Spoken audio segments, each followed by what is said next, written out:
नमस्कार स्टूडेंट्स, आपका अपने चैनल पे स्वागत और अभिनंदन है। आज का हमारा महत्वपूर्ण कंटेंट संविधान से संबंधित है। संविधान की प्रकृति यानी उद्देशिका से संबंधित महत्वपूर्ण प्रश्न जो आपके एग्जाम के दृष्टिकोण से अति महत्वपूर्ण प्रश्न है। यह आपके लिए एक प्रकार से अभ्यास प्रश्न है ताकि आप वाइड सिलेबस में ना फंसकर कुछ महत्वपूर्ण प्रश्नों को क्लियर कर लें और एग्जाम में कॉन्फिडेंस से जाएं, क्योंकि ज़्यादा वाइड सिलेबस में फंसने से बच्चे का कॉन्फिडेंस लेवल हो जाता है कि हमें तो कुछ याद ही नहीं है, अब मैं क्या करूंगा एग्जाम में, क्या नहीं। आप एक योद्धा के रूप में आप अपने एग्जाम में बैठिए, घबराने की जरूरत नहीं है। आप के लिए अभ्यास ये प्रश्न है, बड़ी मेहनत से तैयार किए हुए हैं, तो मुझे उम्मीद है कि एग्जाम में आपको यहाँ से कई प्रश्न देखने को मिलेंगे। ऑल इंडिया एग्जाम में यहाँ से हर बार प्रश्न पूछे जाते हैं। तो हम आगे चलेंगे अपने प्रश्नों की ओर, आपके कीमती समय को ध्यान में रखते हुए बढ़ते हैं प्रश्नों की ओर। संविधान निर्माण। संविधान, ये सबको पता है कि संविधान क्या है। तो संविधान कानून का एक ऐसा दस्तावेज है जिसके अनुसार सरकार कैसे काम करेगी, नागरिकों के कौन से अधिकार होंगे, ये तय किया हुआ है। तो संविधान वो कानूनी दस्तावेज है जिसके अनुसार किसी देश की शासन व्यवस्था चलाई जाती है। तो भारत का संविधान 2 वर्ष 11 माह और 18 दिन में तय किया गया, यानी बनाकर पूरी तरह से लागू कर दिया गया 26 जनवरी 1950 को। उसी से संबंधित महत्वपूर्ण फिर संविधान की प्रकृति क्या है, उसकी उद्देशिका में क्या कहा गया है, उद्देशिका क्या है, इसके बारे में महत्वपूर्ण कंटेंट होगा अपना। संविधान की इस योजना के तहत तय हुआ कि भारत के लिए एक संविधान बनेगा। तो एक कैबिनेट मिशन योजना जो कि ब्रिटिश संसद के द्वारा भेजा गया एक मिशन था, उसे नाम दिया गया कैबिनेट मिशन योजना, ब्रिटिश संसद के द्वारा। तो इसे कहते हैं कैबिनेट मिशन योजना। संविधान सभा की पहली बैठक कब हुई? 9 दिसंबर 1946 को संविधान सभा की पहली बैठक बुलाई गई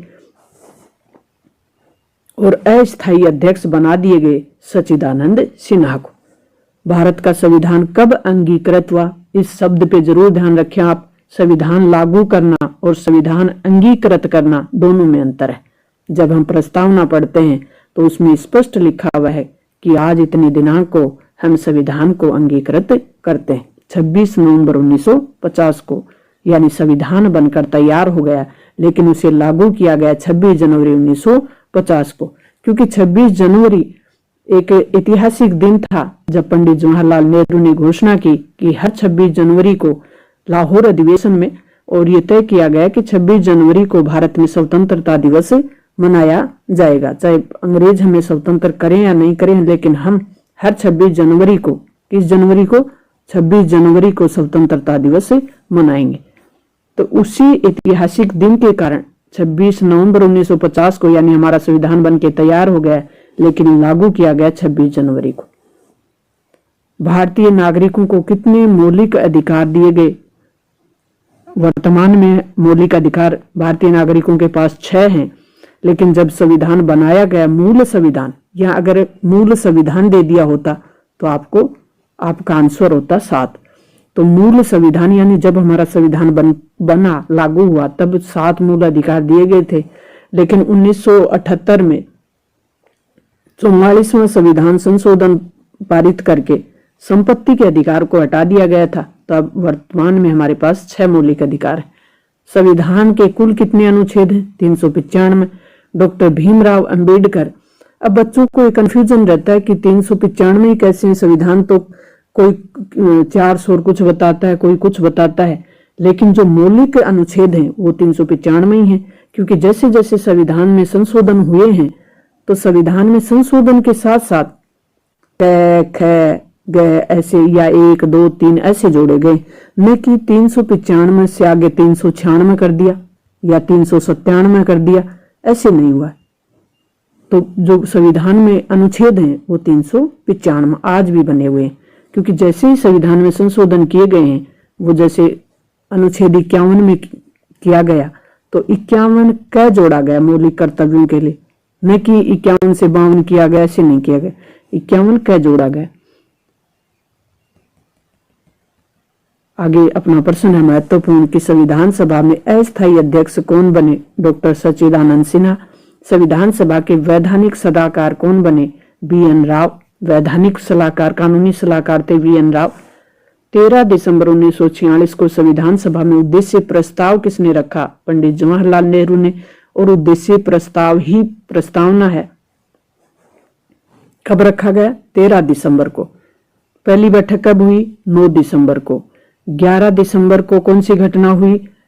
11 दिसंबर को हमने स्थायी अध्यक्ष चुना, डॉक्टर राजेंद्र प्रसाद को। कैबिनेट मिशन भारत कब आया? मार्च 1946 में कैबिनेट मिशन आया। डॉक्टर राजेंद्र प्रसाद को संविधान सभा का स्थायी अध्यक्ष कब चुना गया?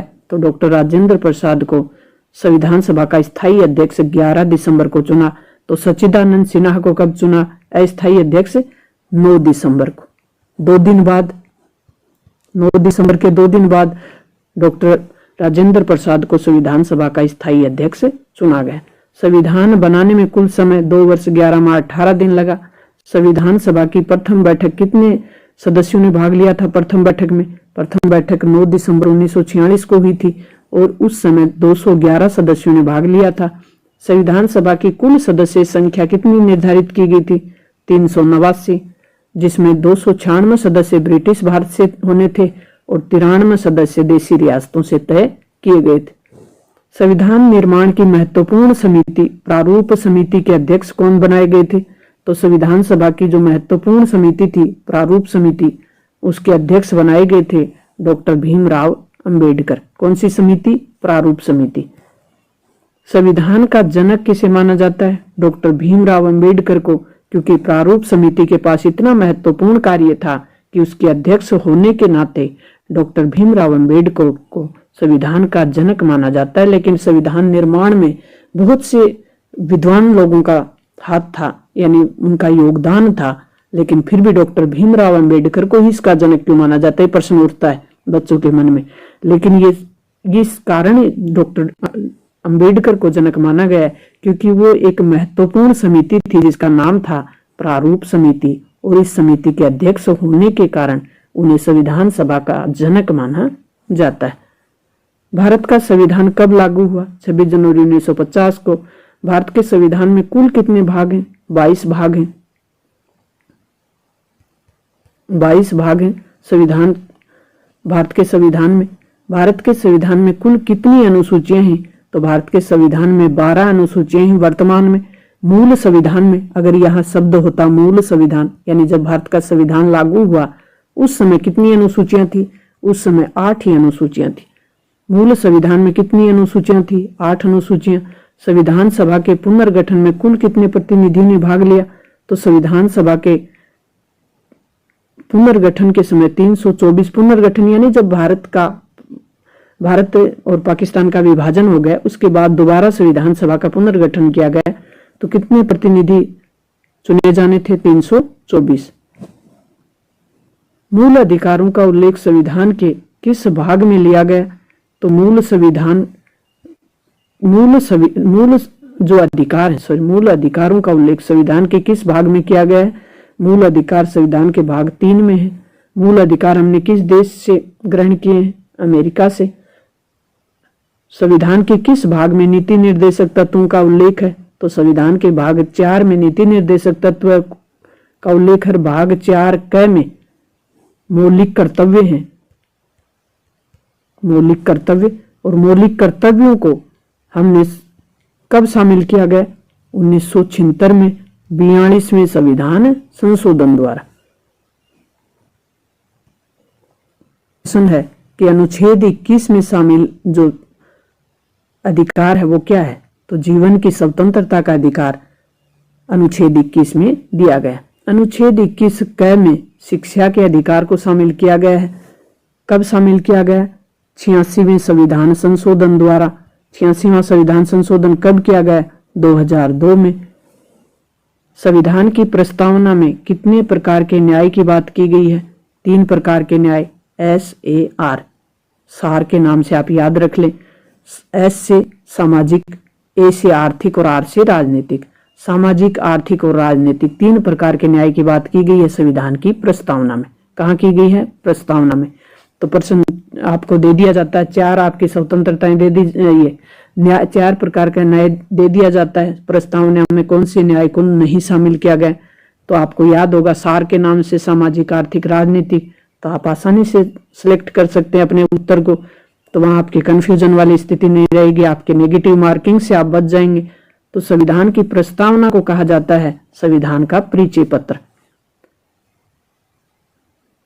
सिलेक्टेड बच्चे और जो वंचित बच्चे हो जाते हैं यानी सिलेक्शन से बाहर हो जाते हैं, उनके जो मार्क्स होते हैं उनमें बहुत ज्यादा अंतर नहीं होता, बहुत कम मार्क्स का ये अंतर होता है।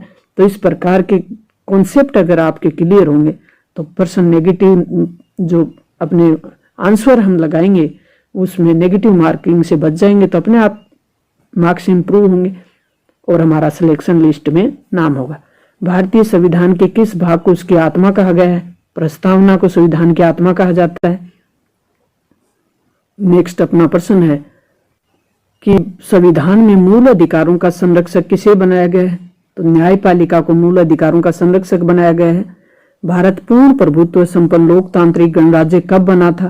तो 26 जनवरी 1950 को भारत संप्रभुत्व संपन्न यानी पूर्ण संप्रभुत्व संपन्न लोकतांत्रिक गणराज्य बन गया था। संविधान में भारत को बनाया गया है राज्यों का संघ। अमेरिका की तरह फेडरेशन शब्द यूज नहीं किया गया है भारत के संविधान में, यूनियन ऑफ स्टेट शब्द यूज किया गया है। तो राज्यों का संघ, यूनियन ऑफ स्टेट का मतलब होता है राज्यों का संघ। तो भारत एक गणराज्य है, इसका क्या अर्थ है? तो भारत का जो राष्ट्रपति है या राज्य का जो अध्यक्ष है वो अप्रत्यक्ष रूप से जनता द्वारा चुना जाता है, न कि वंशानुगत कोई व्यक्ति होता है।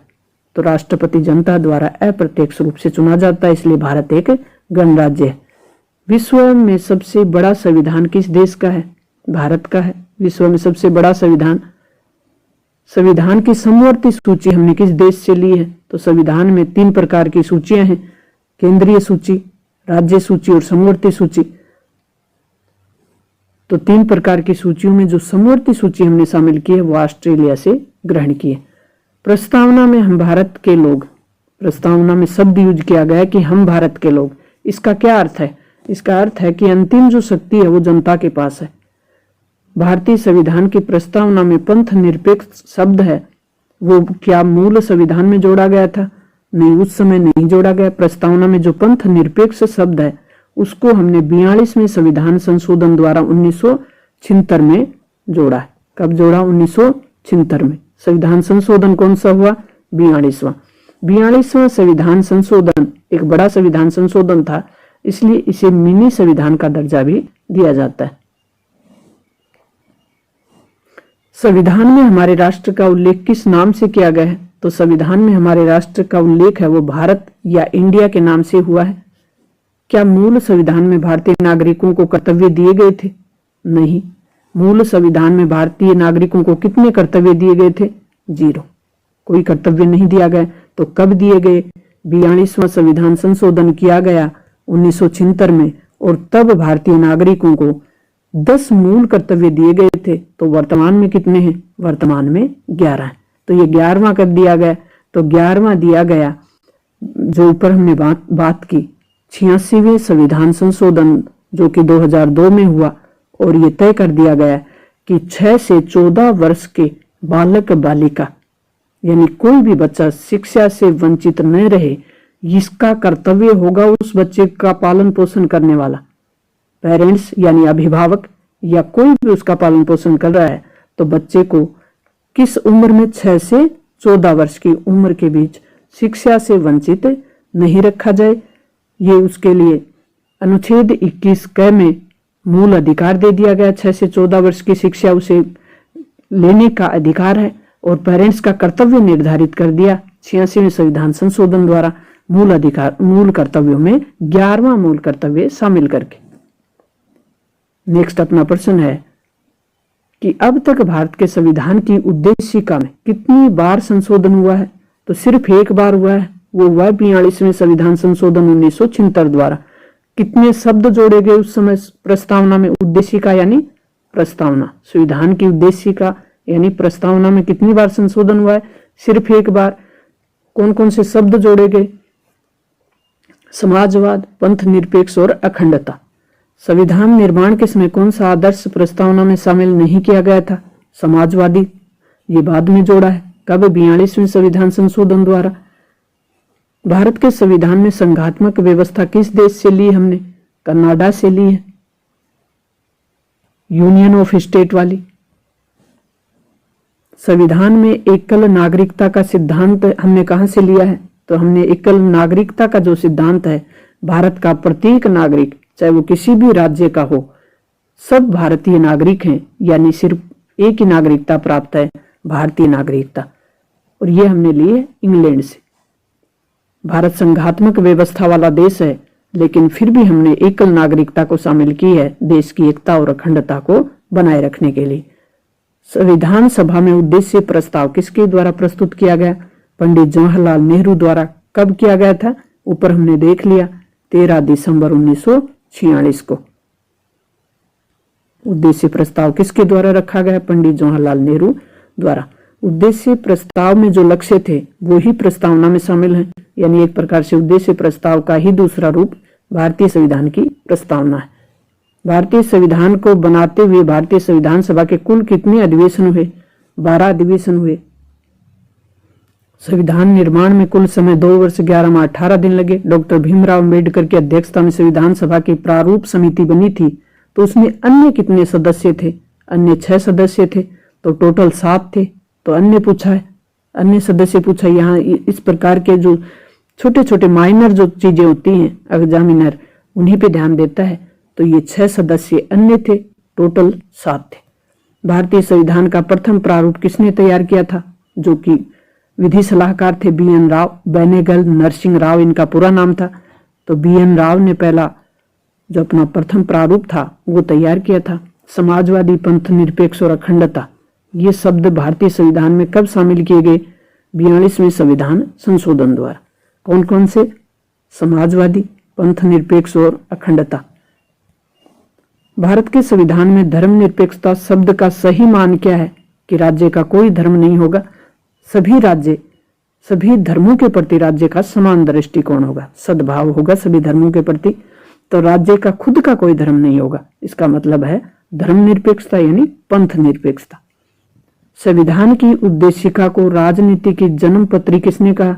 उद्देशिका यानी प्रस्तावना। संविधान की प्रस्तावना को राजनीति की जन्म कुंडली या जन्म पत्री किसने कहा? KM मुंशी ने।